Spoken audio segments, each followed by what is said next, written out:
किसान साथियों राम राम। आशा और उम्मीद करता हूँ आप सब ठीक ठाक होंगे। साथियों आज हम चर्चा करने जा रहे हैं सोयाबीन के ऊपर, क्योंकि मैं आपको बता चुका हूँ कि सोमवार और बृहस्पतिवार दोनों ही दिनों सरसों और सोयाबीन के ऊपर जो रिपोर्टें बाजार से आती हैं वो रिपोर्टें हर किसान तक पहुँचाने की कोशिश की जाती है। और आपको मैं ये भी बता दूँ कि हमारे इस चैनल जो जागरूकता रूपी चलाया गया है, किसान को सावधान और सचेत करने के लिए बनाया गया है। इसके ऊपर 101% सच्ची और सटीक जानकारी जो किसान के हित में होती है उसी का वीडियो अपलोड किया जाता है, क्योंकि किसान को भाव के मामले में नुकसान हो ये कोई बर्दाश्त करने योग्य बात नहीं है।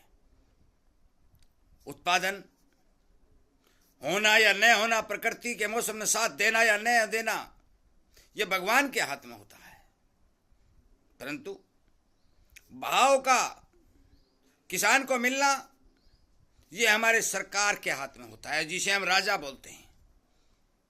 और आम जनता और प्रजा राजा से सवाल यदि नहीं करती है और राजा की जिम्मेवारी यदि नहीं बनती है तो फिर किसकी बनती है?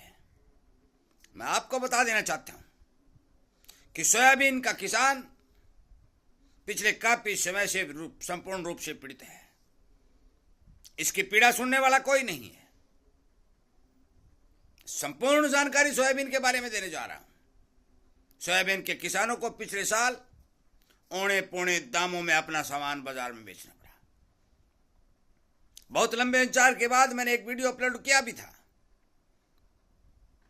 कि 5,000 रुपए का सतर सोयाबीन में देखने को मिला। वो एक बार प्लांटों के अंदर 51-50 रुपए तक के सतर देखने को मिले। उसके बाद फिर से 250 रुपए की 300 रुपए की मंदी सोयाबीन में फिर आ चुकी है। ये मंदी आई क्यों? कारण क्या हुआ? इसमें आम जनता और सरकार का दोष क्या है? साथियों मैं बता देना चाहता हूं, मौके का यदि सिनेरियो देखा जाए तो सोयाबीन के भाव को 5500 और 6,000 रुपए बनने से कोई रोक नहीं सकता था, परंतु सरकार ने एक ऐसा अड़ंगा लगाया कि सरकार ने अपना स्टॉक बाजार के अंदर काटना शुरू कर दिया।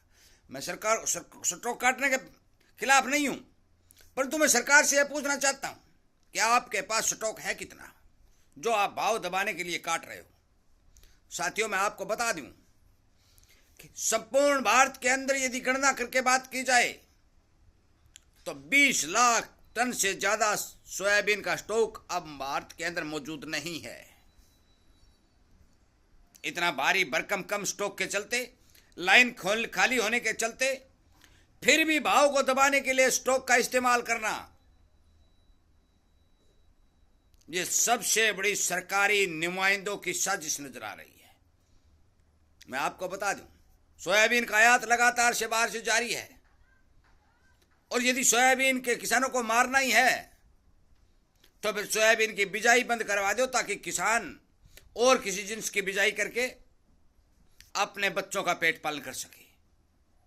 और यदि सोयाबीन के भाव किसानों को भाव देना है और उसे बचाना है, क्योंकि 10,000 रुपए बिकने वाली सोयाबीन आज बहुत ही निम्न स्टॉक देश के अंदर मौजूद होने के बावजूद भी 4700 और 4800 रुपए के भाव किसान को मिल रहे हैं। या फिर आप पूर्ण रूप से विदेशी आयात के ऊपर रोक लगा दो और भारत का सामान भारत में बिकने की छूट घोषित कर दो। आज भारत के अंदर सोया तेल और सोया मील की इतनी डिमांड है कि यदि भारत का सामान भारत में बिके तो भी किसान को 6,500 रुपए तक के भाव देने में समक्ष होता है। साथियों मैं आपको बता देना चाहता हूं कि बड़ी बड़ी एजेंसियों ने यह बात माननी शुरू कर दी है, जो मैंने पहले बताई भी थी, आपको सावधान आगाह किया भी था कि सोयाबीन की फसल के अंदर जो उत्पादन आएगा वो कम बिजाई और ज्यादा बरसात या कम बरसात, तीनों ही सिस्टमों के चलते 30% तक का उत्पादन घटेगा। आज जो रिपोर्ट निकल के आई है उन रिपोर्टों के हिसाब से जितने भी बाजार के जानकार हैं वो केवल 60% की फसल अच्छी और सुनिश्चित मान रहे हैं। परंतु मैं आपको बता देना चाहता हूं, महाराष्ट्र और कर्नाटक, गुजरात आदि राज्यों के अंदर भारी बरसात अभी जारी है और फसल को लगातार कुछ जगह पर नुकसान होने के समाचार मिल रहे हैं। मैं मानता हूं कि जहां कम बरसात थी, फसल सूख रही थी, वहां कुछ फसलों में फायदा होगा, परंतु जहां पानी भरा होगा, फलियां बनते समय दानों के ऊपर बरसात का पानी रुकेगा, क्वालिटी भी डैमेज होगी और उत्पादन का भी असर पड़ेगा। यदि ये बरसातें 3 और 4 दिन तक लगातार इस क्षेत्र में इसी तरह जारी रही तो 5% तक का फसल नुकसान इसके अंदर और कर दिया जाएगा। मान के चलो कि यदि देश के अंदर सुनिश्चित रूप से आगे पैदावार होने की जो संभावना दिखाई दे रही है, और जो ये सारे के सारे बाजार के जानकारी या बाजार की रिपोर्ट मेरे पास निकल के आ रही है कि 60% फसल देश के उत्पादन देने में सक्षम है, तो फिर मान आप ये कैसे कह सकते हो कि भारत के अंदर सोयाबीन के अंदर मंदी देखी जाएगी। मैं आपको बता दूं, जितने भी खाद्य तेल है सबसे सस्ता तेल सोयाबीन का है। पाम ऑयल भी 2 रुपए ऊंचा बोला जा रहा है। और बढ़िया सोयाबीन का तेल प्रोटीन के मामले में, खाने के मामले में 1 नंबर का शुद्ध तेल माना जाता है। सोयाबीन खड़ी का भी मैं आपको बता देना चाहता हूं, यदि इसे खाने में भी प्रयोग किया जाए, और सरकार ने एक मुहिम चलाई है कि भारत आटा के अंदर सोयाबीन की खली का प्रयोग किया जाए और इसे 8 और 10% आटे में मिला करके आटा को पौष्टिकता बनाए रख करके उसमें प्रोटीन की मात्रा बढ़ाई जाए, सबसे अच्छा कदम है। यदि ये सिस्टम चालू होता है तो सोयाबीन की 100% खपत बढ़ेगी, और खपत बढ़ेगी तो भाव बनेंगे। मैं आपको बता देना चाहता हूं, ठीक है विदेशों के अंदर सोया तेल और सोया मील बहुत ज्यादा सस्ते दामों के ऊपर उपलब्ध हो रही है, आम जनता को उपलब्ध कराई जा रही है, परंतु भारत की सरकार को मैं बात पूछना चाहता हूं कि आपने सोया तेल बाहर से मंगवाते समय जो आयात आप कर रहे हैं उस पर ड्यूटी क्यों घटाई? आपको ड्यूटी घटाने का किसने बोला था? क्या भारतीय किसान ने बोला था? नहीं। बड़ी बड़ी कंपनियों को फायदा और सहारा देने के लिए, उनका मुनाफा सुनिश्चित करने के लिए, उनके घरों में पैसे के बैग भरने के लिए भारी मात्रा में विदेशों की सोया तेल भारत के अंदर आम जनता को खिलाने के लिए सरकार ने तेलों के ऊपर ड्यूटी घटाई, और ड्यूटी घटाई बढ़ाने का नाम नहीं ले रही है। बढ़ाने का नाम नहीं ले रही है तो सोयाबीन के भाव पर दबाव देखने को मिल रहा है। साथियों, मैं आपको स्पष्ट तौर पर बता दूंगा, इस सीजन के अंदर सोयाबीन के भाव यही रुके रहने की संभावना है। ये 4600 और 4800 के बीच में घूमने के अनुमान दिखाई दे रहे हैं। आगे प्रकृति क्या कर दे, कुछ कर दे, उस बातें कोई पता नहीं। को रोकना या बेचना वो आपकी मर्जी है, परंतु सीजन निकल जाने के बाद मैं आपको बता भी चुका हूं और आपको सावधान और आगाह भी कर चुका हूं कि मैं 10,000 रुपए की बात नहीं कर रहा, परंतु भाव के मामले में किसान को ठीक भाव मिलने के सोयाबीन के संपूर्ण आसार दिखाई दे रहे हैं, क्योंकि देश के अंदर सोयाबीन की भारी मात्रा में उत्पादन की कमी देखी जाएगी।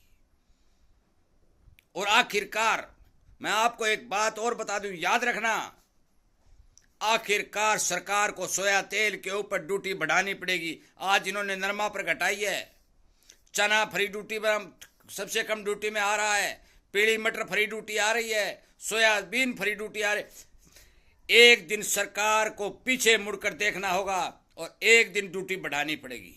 ये ज्यादा लंबे समय तक फ्री ड्यूटी सामान नहीं मंगा सकते, क्योंकि यदि इसी तरह से भंडारण करते रहेंगे तो देश के उद्योग धंधे, देश के मिलर, देश के व्यापारी और देश के किसान चौपट हो जाएंगे, और देश की रीढ़ की हड्डी, जो कृषि प्रधान देश को किसान के रूप में दिखाई दे रही है, वो रीढ़ की हड्डी टूटने में देर नहीं लगेगी।